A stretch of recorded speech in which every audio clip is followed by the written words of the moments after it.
We're coming to you today from the fabric mill in Plainview, where interior designers were handed scissors and let loose throughout the store. An event called Decorator Madness to help a family whose home was destroyed in Superstorm Sandy.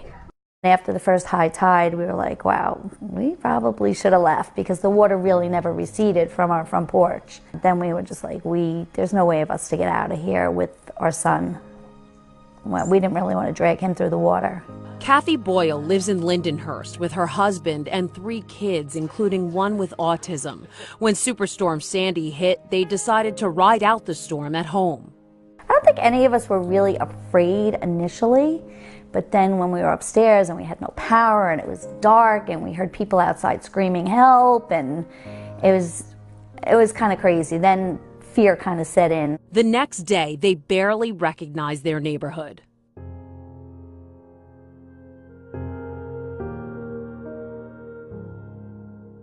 It was insanity. It looked like a war zone. Their home in such disrepair, they were forced out for about 15 months. We elevated the house. We ripped out all the walls and all the floors. I mean, we were down to studs. It was pretty insane when you came and you looked at the house. You were like, oh my God, we used to live here. Meanwhile, Carly Basson of Smithtown was looking for a way to volunteer to help victims of Sandy. One small seed turned into like a whole production. A production that brought 40 professional interior designers and 40 aspiring designers together at the fabric mill in Plainview.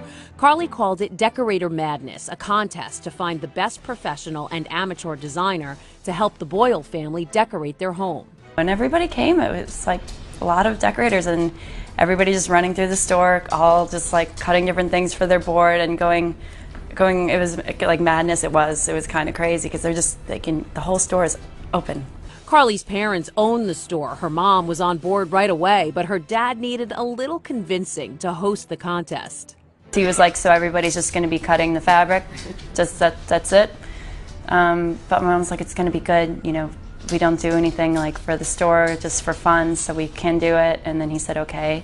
It was probably really, really hard for Carly's father, the owner of Fabric Mill, because when you go to the fabric mill and a designer goes there and gets samples, we do not have the scissors in our hand, ever. You have to have somebody help you and they cut a certain size sample for you. Well, that night, for 1 hour, all these people had scissors in their hands and were cutting up his fabrics. That poor man.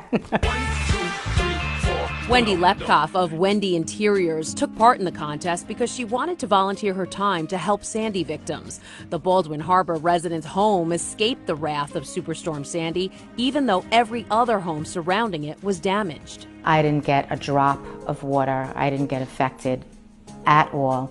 Everyone else, their sheetrock, their furniture, their appliances, their wood flooring was out on the curb. My house was untouched. You're watching all these people go through this, and why did it not happen to me? And the only thing I can come up with in my head is that I was spared to help others. The background is a vinyl that's very sparkly, and that's upholstering 2 walls. So, like every other contestant, Wendy created a board to present to the judges. It was really, really exciting. You were given a theme, and then the timer went off, and you were given an hour to think about. My theme was the future, so I had to go through the aisles and start formulating an idea, and as I picked out fabrics, the ideas were flowing. And the madness ensued. Decorators everywhere, cutting, gluing, creating. Everybody's working crazy, huh? Crazy. What do you got, 10 minutes left or so? Yes, they're trying to beat the clock. So I happen to think that looks really nice today. Yeah. When all was said and done, the judges chose Wendy and aspiring designer Brenda Moskowitz. It was a little scary. It was my first time doing something like this. But after I did it and I won, I said, you know what? I did the right thing. I went to school and I was just meant to do this. And together, they did this, redecorated the Boyles' home. Everything from the kitchen counters to the lighting fixtures to the dishes on their new table.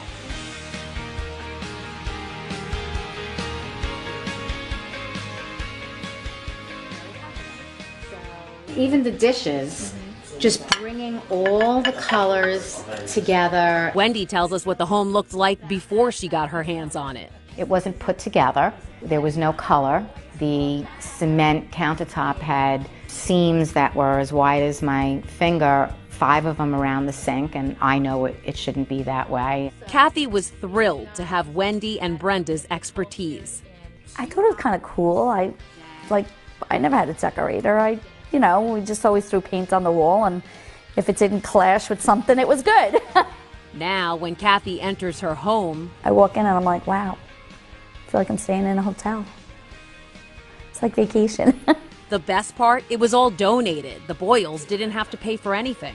A home makeover, you can't just paint the walls, you need things. Lighting, granite. I got up a list of contacts and I called them all for a rug, for the paint, for the faux finish, for everything. And I just called on them and said, do you want to do it? And they said, yeah. And Wendy reached out to her contacts too to get the granite for the counters and stone for the table, and then asked her contractor to do the work. So much of it comes from the heart, the cause, and then when you get to know the family, that enters into play too. And you don't realize how much you're wanting to do and willing to do just because you care for people. You don't realize it, and you don't put a price tag on it. And I've been able to fit it in, and so far it's working out okay. And Kathy is grateful for the help. It's amazing. The final product, it's nothing that I could have ever imagined. And everyone agrees the finished product would not have been possible without the donations from so many Long Island businesses.